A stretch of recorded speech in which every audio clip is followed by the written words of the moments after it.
Hola a todos, soy Javier Poveda y esto es Debian TV, el canal donde te lo vas a pasar de bien mientras aprendes geografía, historia del arte y un poquito de economía y empresariales. Este vídeo va para mis alumnos de segundo programa del CEIP Sol Encinar de Torrelodones. Pues en este vídeo vamos a continuar con... vamos a empezar la parte de geografía porque ya hemos abandonado la parte de historia y vamos a hablar de la demografía en esta unidad y en la siguiente. Y esta en concreto, la primera, nos habla de la evolución y la distribución de la población. Así que vamos a empezar. ¿Cómo empezamos esto? Pues definiendo, como Dios manda, qué es la población, que no es otra cosa que el conjunto de personas que habita en un determinado lugar. Ya está, no tiene más. ¿Cómo ha evolucionado esta población? Pues esta evolución vamos a ver que está influida por las características físicas del territorio, o sea, por el relieve, por las formas de ocupación y aprovechamiento de sus habitantes, o sea, por la economía, y por los hechos históricos ocurridos en el mismo, o sea, por la historia. En resumen, la evolución de la población está influida por características físicas, por características económicas y por características históricas. Y dentro de esa evolución de la población a lo largo de toda la historia vamos a ver que hay dos hitos fundamentales, o sea, dos hechos históricos que han influido notablemente en esta evolución de la población: la revolución neolítica y la revolución industrial. Pues empezando por la primera, que es la revolución neolítica, pues que tenemos que saber que el neolítico empieza más o menos sobre el año 8000 a.C., que sí, aquí viene. Los cambios climáticos iniciados hace unos 10.000 años derivaron desde las glaciaciones a un calentamiento general. Sí, pero vamos, lo que importa es que sobre el 8000 a.C., en la creciente fértil en Oriente Medio, aparece por primera vez la agricultura y la ganadería. O sea, empezamos a cultivar nuestros propios alimentos y en definitiva, a producirlos, porque o bien los plantamos o bien simplemente lo que hacemos es criar animales para luego comérnoslos. Esto a su vez provocó la sedentarización de la población. la sedentarización de la población y la creación de pueblos y ciudades. ¿Por qué? Pues porque ahora el ser humano tiene que quedarse a cuidar de esos cultivos y a cuidar de los animales. Por lo tanto, no se puede desplazar como se hacía antes, que eran nómadas, como veis estos señores que están aquí de las estepas mongolas, sino que se crean ya los primeros asentamientos. Este de hecho es Çatalhöyük, creo que está en Turquía, y por lo tanto se crean las primeras ciudades. Y esto es lo que se llama la revolución neolítica. Como ahora producimos nuestros propios alimentos y además producimos de más y no dependemos de la naturaleza, o sea, de lo que podemos cazar o de lo que podemos recolectar, pues lo que provoca es que siempre que hay excedente de alimento, la población crece. ¿Por qué? Porque se puede alimentar a más gente. Por lo tanto, la población va a empezar a crecer y este crecimiento se va a extender durante toda la historia hasta el siglo XVIII, siglo XIX. Va a ser un crecimiento muy lento, pero va a ser progresivo. También va a ser irregular porque va a haber épocas de sequía o épocas de epidemias y demás, pero el caso es que va a ir creciendo muy, muy lentamente y sin interrupción, vaya. Entonces aquí simplemente esto no hay que sabérselo para que os hagáis una idea. Sobre el siglo I habría unos 250 millones de personas, algo más. Se va a doblar para el siglo XVII y ya para inicios del siglo XIX va a llegar hasta los 900 millones. Viéndolo en este gráfico, que este gráfico indica la evolución de la población a lo largo de la historia, o de gran parte de la historia, vemos que, primero lo que tenemos que ver es que los billions en inglés se refiere a millardos en castellano, o sea, que son miles de millones. Por lo tanto, esto es 1000 millones, 2000 millones, 3000 millones. Bueno, pues todo este periodo de aquí que marco con esta flecha, desde el año 10.000 a.C., o Before Common Era en inglés, hasta más o menos el siglo XIX, ¿vale? Aquí lo tenéis, el año 1800, 990 millones de personas, pues vemos que hay un crecimiento muy, muy, muy, muy lento, pero continuado, ¿vale? Hay aquí un pequeño bajoncillo por la peste negra, pero más o menos llegamos aquí al siglo XVIII con un crecimiento relativamente lento, ¿no? ¿Y qué es lo que va a pasar a partir de este año? Pues que en el siglo XVIII en Gran Bretaña comienza la revolución industrial. Esto va a llegar a cabo, pues, que se desarrolle muchísimo, pues sobre todo lo que es la industria, el comercio, la agricultura y demás. Pero fundamentalmente, ¿qué consecuencias va a tener ello? Pues una reducción de la mortalidad muy grande, debido fundamentalmente a las mejoras higiénicas, sanitarias y alimentarias. Como la natalidad se mantiene, o incluso se mantiene alta, sigue siendo muy alta, pero la mortalidad se reduce, la población crece muchísimo, o sea, se dispara. Así que en tan solo 100 años, o sea, lo que antes nos ha costado 1600 años o 1500 años, ahora, que es doblar la población, ahora va a ocurrir en apenas 100 años, ¿no? Por lo tanto, se duplica en el siglo XIX y ya para mediados del siglo XX llegamos a los 2.500 millones de personas. Y dice aquí, bueno, claro, que esto es mucho más destacable si tenemos en cuenta que ha habido pues la Primera y la Segunda Guerra Mundial y la epidemia de la gripe española, ¿no? Que en total entre ambas, pues 120 millones de personas se fueron al hoyo. Pero para que veáis lo importante que han sido esas mejoras que hubo en reducir la natalidad, sobre todo mejoras médicas, ¿no? Pues las vacunas o la higiene, ¿no? Pues que todo fue más salubre y demás. Y ya para el año 2000 superamos los 6.000 millones y el 2019 ya se superaban los 7.700 millones de personas y se prevé que lleguemos más allá de los del año 2050 a superar los 10.000 millones, ¿vale? Que visto en este gráfico, o sea, simplemente en este pequeño periodo que va desde este vértice hasta este vértice, o sea, desde aquí hasta aquí, fijaos que se ha multiplicado casi por 7 la población en apenas 200 años, que eso es una barbaridad. Y para 2019, pues nos ubicamos ahora mismo en 7.700 millones de personas. Para ver un poquito más en detalle este cambio, fijaos que por aquí empieza la revolución industrial, empieza esto a crecer muchísimo, tened en cuenta que este gráfico está a una escala mucho más grande que la anterior. Y fijaos qué pedazo de subidón hasta llegar al día de hoy, ¿vale? De hecho, esta línea nos indica el porcentaje que tenéis aquí a la izquierda de crecimiento de la población, que a mediados del siglo XX, bueno, o pasado la segunda mitad del siglo XX, se llegó a un 2,1%, que es una burrada. Y se prevé que incluso la población siga subiendo, sí que es verdad que reduzca la velocidad hasta llegar, fijaos, hay una proyección para el año 2100 de 11.200 millones de personas, que es muchísimo. Y ahora vamos a ver cómo se distribuye. Bueno, pues, cuál es el reparto de la población en el mundo, el cual es irregular y es diverso, o sea, es diferente en función del territorio en el que nos ubiquemos. Tenemos grandes espacios vacíos, que se conocen como desiertos humanos o demográficos, que tienen una densidad de menos de un habitante por kilómetro cuadrado, y luego tenemos áreas superpobladas, las cuales se consideran las que tienen más de 200 habitantes por kilómetro cuadrado, o sea que suelen ser las grandes concentraciones urbanas, que de hecho superan los varios miles de habitantes por kilómetro cuadrado. ¿Y qué es esto de habitantes por kilómetro cuadrado? Pues la densidad de población, que así es como se calcula esta distribución.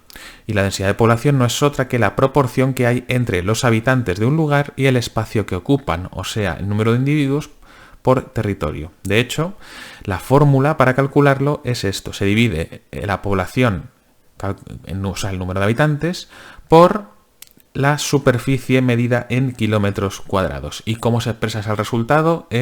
Con esta notación, habitantes por kilómetro cuadrado, ¿vale? Digo pero sabéis que es una división, ¿no? Pero vamos, que el lenguaje es este. Por tanto, si por ejemplo, ¿cuál es la densidad de población de un territorio de 15 kilómetros cuadrados en el que viven 9.800 personas? Pues hace la división y te da 653 habitantes por kilómetro cuadrado. Así de sencillo. Y esto hay que sabérselo. Esta fórmula, que es muy sencilla, es una fracción. Y ahora vamos a ver las zonas donde más se concentran y donde menos se concentran. Las zonas donde más se concentra la población son las áreas de alta densidad demográfica y se debe a las siguientes razones. Uno, por condiciones favorables a la agricultura. ¿Por qué? Pues donde se puede cultivar más y mejor va a vivir más gente, porque se va a poder aprovechar esos cultivos. Y además esas zonas necesitan mucha mano de obra, por lo tanto necesitan más gente. Tradicionalmente han sido los grandes valles de los ríos, por ejemplo en el Nilo y en Mesopotamia, que es donde surgen las primeras civilizaciones, el sur y el sureste de Asia, que por eso tienen tantísima población, o también áreas de agricultura de regadío, por ejemplo en la costa mediterránea, como puede ser España, Italia, Grecia y demás. Después, por la existencia de importantes recursos mineros. ¿Por qué? Pues porque las Los recursos mineros son muy importantes para la industria y por lo tanto atraen muchos puestos de trabajo. Esto ha sido muy importante desde la Revolución Industrial. Por ejemplo, el Valle del Ruhr en Alemania, la costa del Rin, hay un montón de carbón, entre otras cosas. El centro de Inglaterra, que hay mucho carbón. Los Apalaches, que es una zona de minería muy importante en Estados Unidos, al igual que los Urales en Rusia. Y hoy en día destacan las grandes zonas petrolíferas, porque es la minería por excelencia casi hoy en día, ¿no? Pues como puede ser los países del Golfo Pérsico, pues como Irak, Kuwait, Arabia, los Emiratos Árabes o Venezuela en América del Sur. Después tenemos las áreas de fuerte desarrollo industrial y de tecnología avanzada, ¿vale? Que estas áreas pues atraen a mucha población, sobre todo a población cualificada. Tenemos, por ejemplo, Japón, Alemania, Reino Unido, en Europa y esto tradicionalmente debido a la revolución industrial y últimamente pues se concentran en California, por ejemplo por la zona de Silicon Valley, el noreste de Estados Unidos, donde está la Ivy League, que son las principales universidades, el sur de Alemania, pues Frankfurt, Múnich y demás, etcétera. Después por su situación geográfica favorable, o sea, donde las condiciones climáticas y geográficas son más benignas. Por ello, la mayoría de la población donde se ubica en zonas de clima templado, porque es más cómodo vivir ahí. ¿Por qué? Además, porque favorece la actividad económica y el desarrollo urbano. O sea, es mejor vivir pues, en zonas templadas de costa, por ejemplo, que vivir en medio de un desierto, vivir en los polos. ¿Vale? Y esto se da sobre todo pues eso, en zonas de clima templado, de la costa y en las desembocaduras de los ríos y los estrechos, porque son zonas con una gran facilidad para las comunicaciones y el comercio. Aquí os da el ejemplo de Londres en el Támesis, Lisboa del Tajo, Shanghái, pues el amarillo, ¿no? ¿Cómo se llama el otro? El Wangue este. O la zona de los estrechos como Estambul o Singapur, que son zonas de paso de los grandes buques comerciales. Tenemos también las áreas de servicios especializados, áreas donde destacan el comercio y el turismo, los grandes centros comerciales y las grandes áreas turísticas, ¿no? Que también atraen a mucha población de gran densidad, sin este guión que se me ha colado aquí. Pues por ejemplo, en la época actual destaca la zona de los Emiratos también, aparte de por otras razones, Dubái, Abu Dhabi y demás, o Hong Kong, que también es un gran puerto en el sureste asiático. Y ya por último, las áreas que tienen funciones organizativas importantes. Por ejemplo, la capitalidad de los estados. Este ejemplo típico es el de España, por ejemplo, que en el centro está muy vacío, el interior de España está muy vacío, tiene poca densidad de población, excepto Madrid. ¿Por qué? Porque es la capital de España. Ahora vamos a hablar de los desiertos demográficos, o sea, las áreas con poca densidad de población. ¿Por qué? Porque presentan condiciones naturales adversas o cuyas actividades económicas o bien no son muy rentables o bien requieren poca población. Vamos a ver que las razones son más o menos las opuestas a las que hemos visto antes. Por condiciones climáticas adversas, pues tenemos los desiertos climáticos, tanto los cálidos, como pueden ser pues, el Sáhara, el de Australia, la Atacama, el del Gobi, etc.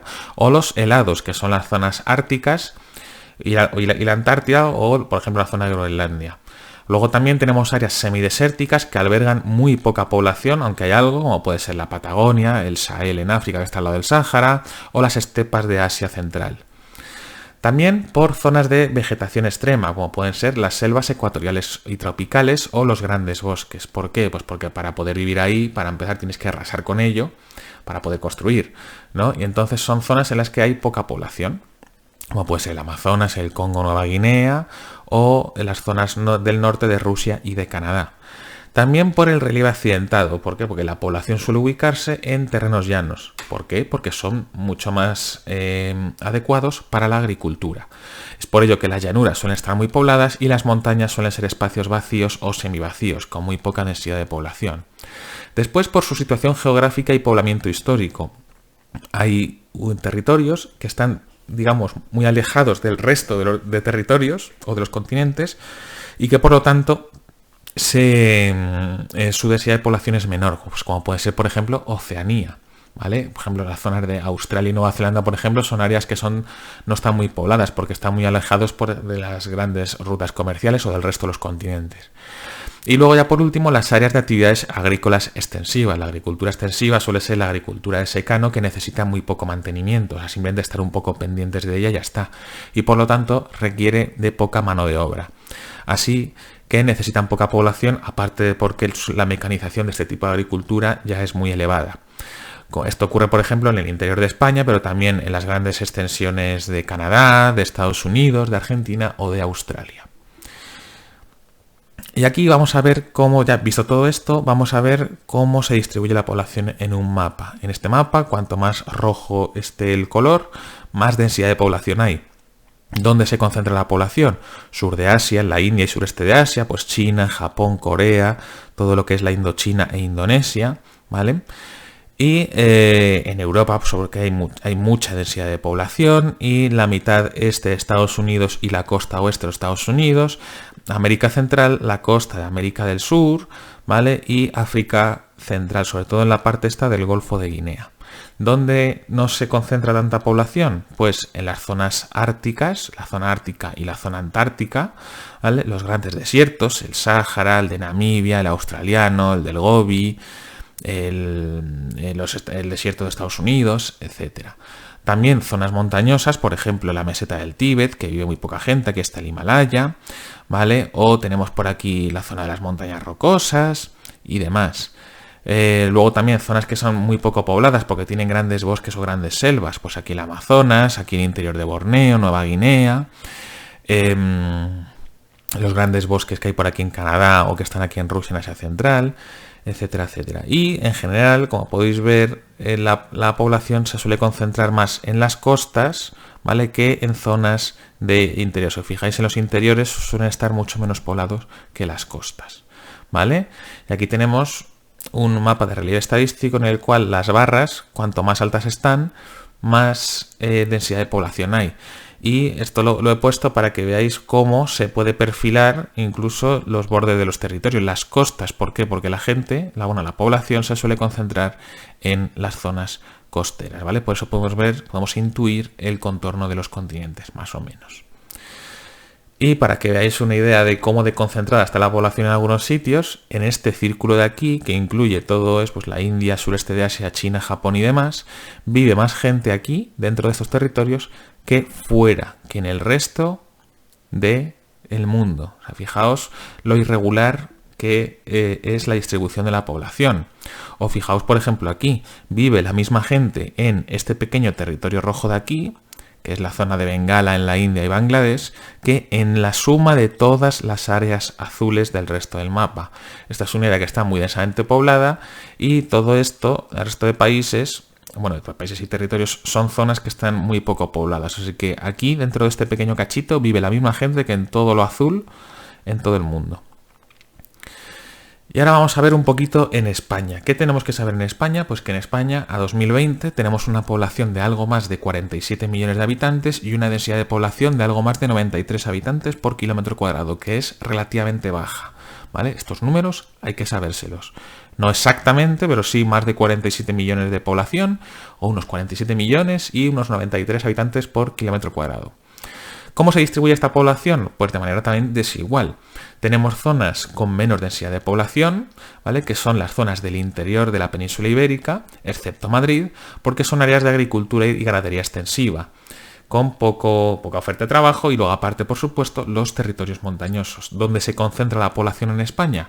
Sobre todo en las zonas costeras, donde hay más actividad industrial y comercial y turística, y en el interior, en Madrid, por el hecho de ser la capital de España, ¿vale?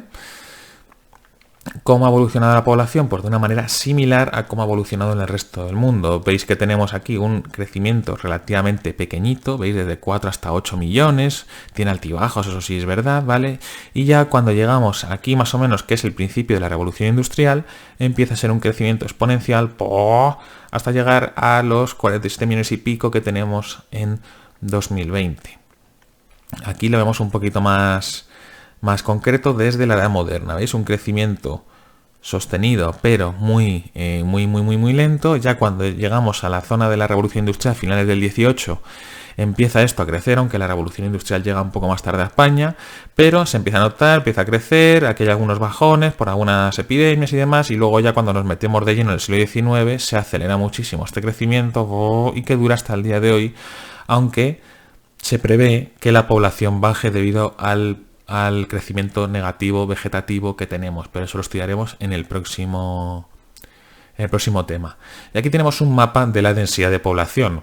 Aquí lo tenéis a la izquierda, la leyenda, que está expresado en habitantes por kilómetro cuadrado, ¿vale? Cuanto más oscuro, más denso, y cuanto más clarito, menos denso. Si os fijáis, zona costera sobre todo, son las zonas mucho más pobladas, ¿vale? Y Madrid, que es una zona muy densamente poblada. Luego en el resto, la inmensa mayoría, las Castillas, Extremadura y Aragón, son zonas muy poco densamente pobladas, y estos puntitos que veis pues son solamente las capitales de las provincias. Venga, voy a acelerar que esto se me hace largo. Y por último tenemos que hablar de las migraciones. Una migración es el desplazamiento de población de un lugar de origen hasta un lugar de destino. Así de sencillo, pero que implica un cambio de residencia, ¿vale? O sea, yo cuando me voy a trabajar no estoy emigrando, ¿vale? Porque sigo viviendo en el mismo sitio. Las personas que salen de un lugar se llaman emigrantes y las que llegan a un lugar se llaman inmigrantes, ¿vale? Aquí tenéis un par de fotos de inmigrantes aquí intentando cruzar fronteras. ¿Por qué? Bueno, ¿por qué no? Primero, vamos a ver qué tipos de migraciones hay. Pues en función de 3 variables podemos establecer por duración temporales, las que duran un poco espacio de tiempo, como puede ser por trabajar en la vendimia o por ejemplo por el turismo, que ahí en el turismo sí que cambiar de residencia, aunque sea por poco tiempo, y la inmensa mayoría que son definitivas, o sea, o que duran muchísimos años o que ya son permanentes. Después, en función de sus causas, pueden ser las económicas, para buscar una vida mejor o para buscar trabajo, o también políticas, étnicas y religiosas, que suelen deberse por guerras o por conflictos bélicos. Y por último, según el destino, puede ser regional dentro de la región, nacional dentro del país, que suele ser del campo a la ciudad, continental dentro del mismo continente o extracontinental cuando cambiamos de continente. Y aquí tenéis varios ejemplos. Después tenemos que hablar del saldo migratorio, que es la diferencia entre las entradas de inmigrantes y las salidas de migrantes en un determinado lugar. Y se calcula de esta manera, simplemente restando la inmigración a la inmigración, o sea, inmigración menos emigración, y te da el saldo migratorio. Si el saldo es positivo, quiere decir que la población crece; si es negativo, que la población decrece. Si es positivo es porque viene más gente de la que se va; si es negativo, sale más gente de la que entra. Entonces, ¿cómo se distribuye el saldo migratorio? Pues los países avanzados suelen tener un saldo migratorio positivo. ¿Por qué? Porque la gente viene aquí a ganarse la vida o a trabajar, mientras que las áreas menos desarrolladas suelen tener un saldo migratorio negativo, porque la gente suele abandonarlos. Y esto se ve muy bien en el mapa. En azul, saldo migratorio positivo; en naranja, saldo migratorio negativo. Pues la inmensa mayoría de los países subdesarrollados lo tienen negativo y la gran mayoría de los países desarrollados lo tienen positivo. ¿Qué efectos tienen las migraciones? Pues varios. Tienen efectos demográficos. ¿Por qué? Porque los países receptores, o sea, los que acogen inmigrantes, revitalizan su población, o sea, se rejuvenece. ¿Por qué? Porque los inmigrantes suelen ser población que es joven y en edad de trabajar. Pasa lo contrario en los países que tienen emigrantes, ¿no? Que la población envejece. Después hay problemas culturales y de convivencia. Bueno, problemas. Hay consecuencias, ¿no? La llegada de inmigrantes lo que aporta es más diversidad cultural y étnica, pero también conlleva problemas como puede ser el racismo, o sea, el odio al otro por su color de piel, o la xenofobia, el odio por su procedencia, o sea, por ser extranjero. Y por último, efectos económicos. Las áreas de inmigración reciben trabajadores, sobre todo poco cualificados, o sea, con pocos estudios, que suelen ser los que ocupan los puestos de trabajo que la población local no suele desear hacer. En España pasa, por ejemplo, con el campo, ¿vale? Porque en el campo pagan muy mal y en España pues la gente prefiere trabajar otra cosa, ¿vale? También, sin embargo, hay una demanda de inmigrantes muy cualificados, o sea, gente con muchos estudios y con áreas de especialización muy concretas, como puede ser en informática o en ingeniería, en países muy avanzados que suelen venir a Europa, pero sobre todo a los Estados Unidos. Por eso los nuestros se van a Estados Unidos, a Inglaterra o Alemania.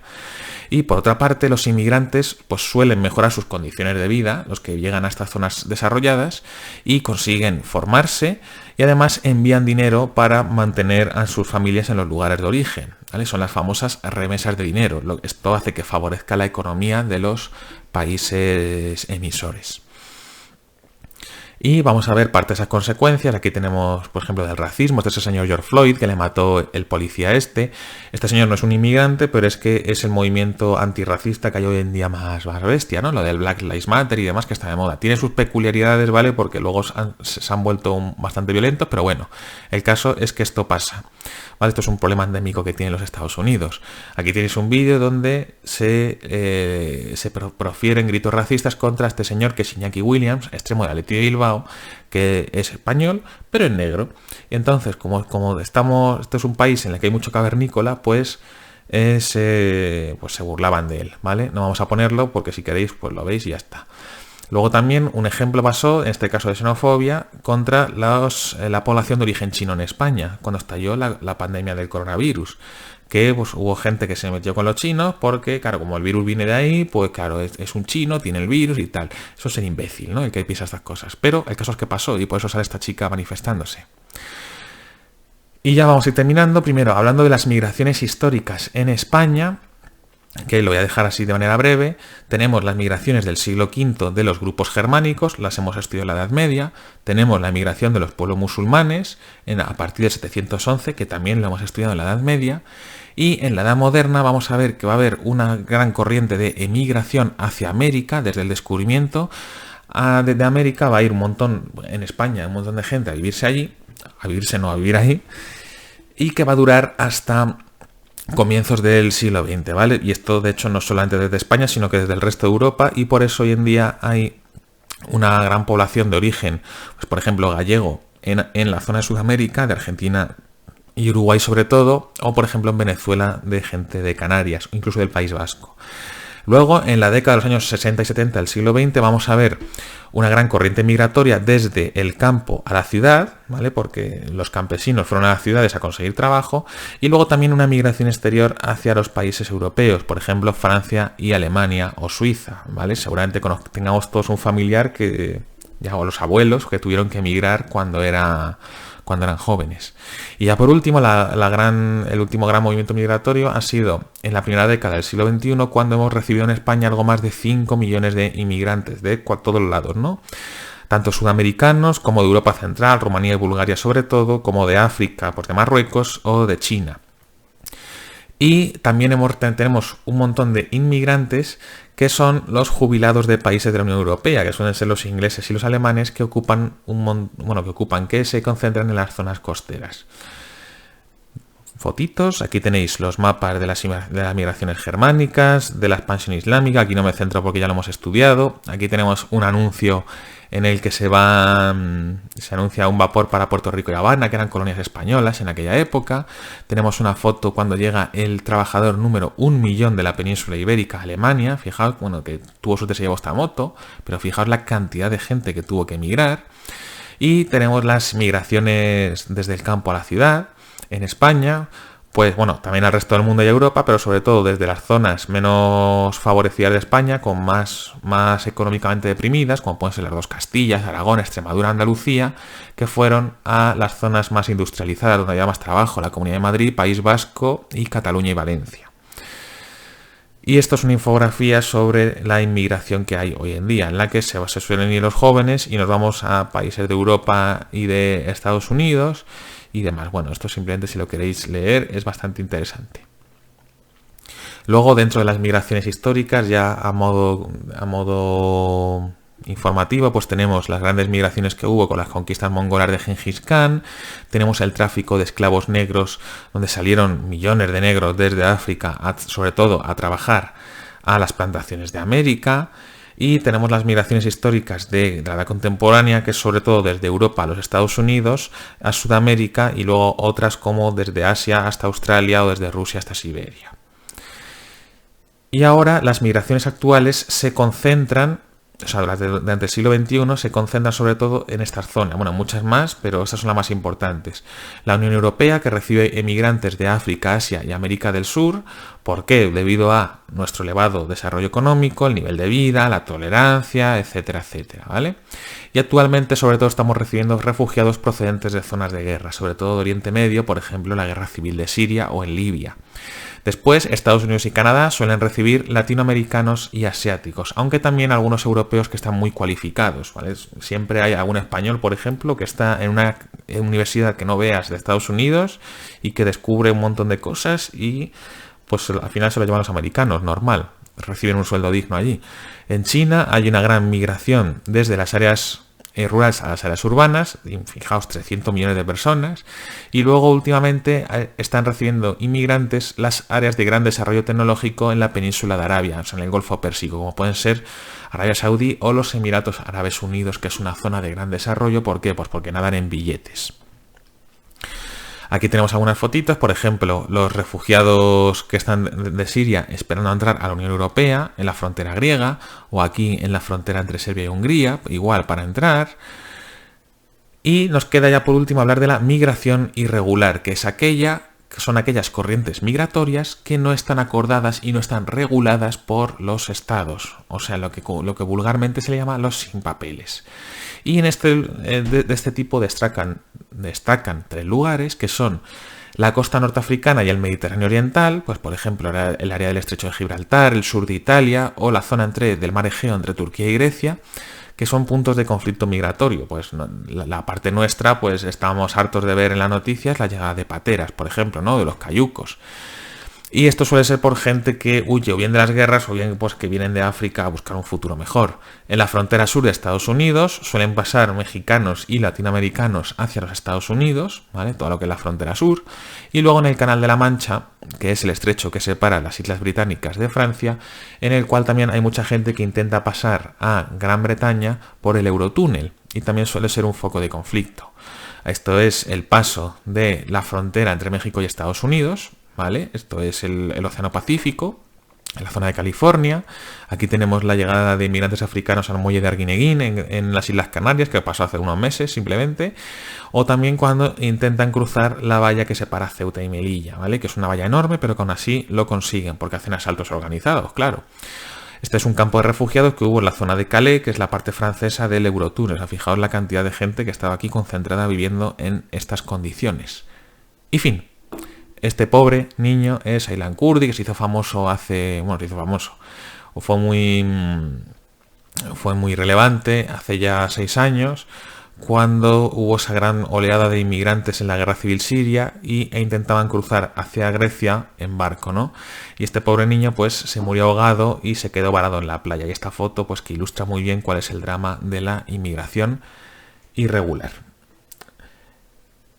Pues ya está. Este vídeo me ha salido un poquito largo, pero claro, es que me he ventilado un tema del tirón. Es un tema muy sencillito, ¿vale? Que hay que saberse simplemente unas cuantas cositas y es bastante asequible. De cualquier forma, si tenéis algún tipo de duda, ya sabéis, me podéis preguntar por los canales habituales, correo, la virtual o redes sociales. Espero que, como ya he dicho, y si no lo he dicho lo digo ahora, os haya servido de ayuda. Muchas gracias por verlo y nos vemos en el próximo.